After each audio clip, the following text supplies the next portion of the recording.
بنی اسرائیل میں ایک شخص رہتا تھا۔ اس کا ایک بیٹا تھا جو دن رات شراب اور زنا جیسے گناہ میں مبتلا رہتا تھا۔ اس کا باپ اسے اکثر یہ نصیحت کرتا تھا کہ بیٹا ان بری عادتوں سے باز آ جاؤ ورنہ اللہ پاک کا عذاب آئے گا، تمہاری زندگی جہنم بن جائے گی۔ لیکن ان باتوں کا اس پر کچھ اثر نہیں ہوتا تھا۔ آخر کار اس کے باپ نے سوچا کہ اگر اس کی شادی ہو جائے تو ہو سکتا ہے شادی کے بعد یہ بری عادتوں سے باز آ جائے، نیک بیوی ہوگی تو یہ سب برے کام چھوڑ دے گا۔ چنانچہ اس کی شادی ہو گئی، لیکن وہ اپنی بیوی پر بہت ظلم کرتا تھا، دن رات اس کو مارتا رہتا، ہر روز نشے کی حالت میں بھی بیوی کے پاس جاتا اور اسے اذیت دیتا۔ اس کی بیوی روتی چلاتی کہ آخر میں نے آپ کا کیا بگاڑا ہے؟ بیچاری نیک عورت تھی، بس صبر کرتی اور اللہ تعالیٰ کی نیک بندی تھی اور کہتی کہ اللہ پاک کی لاٹھی بے آواز ہوتی ہے، کبھی نہ کبھی تو وہ انصاف کرے گا۔ ایک عرصہ یوں ہی گزر گیا لیکن وہ شخص نہیں بدلا۔ آخر ایک دن اس کی بیوی کا انتقال ہو گیا اور پھر کچھ سال بعد وہ بھی اپنا وقت پورا کر گیا۔ وقت گزرتا رہا اور آخر کافی سال ایسے ہی گزر گئے۔ اللہ پاک کے لیے دنیا بنانا اور فنا کرنا کوئی مشکل کام نہیں۔ ایک صدی یعنی 100 سال بعد اس واقعے کا خلاصہ کچھ اس طرح ہوتا ہے کہ ایک آدمی اپنے گھر سے پریشان حال میں نکلا اور تیز تیز قدم اٹھاتا ہوا ایک طرف چلے جا رہا تھا کہ کسی نے پوچھا، بھائی پریشان ہو، کیا بات ہے؟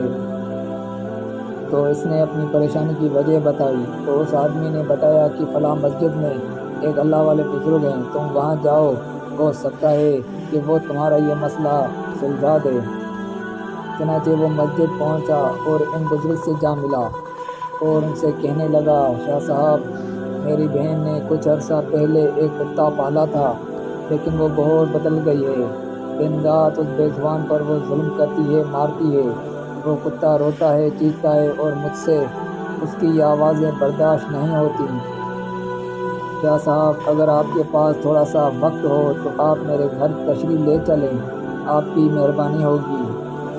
چنانچہ وہ بزرگ اس کے ساتھ چل دیے اور اس کے گھر پہنچ کر انہوں نے پہلے کتے کی آنکھیں دیکھی اور پھر اس لڑکی کی آنکھیں دیکھیں اور لڑکی سے کہنے لگے کہ کیوں تم اس بے زبان پر ظلم کر رہی ہو؟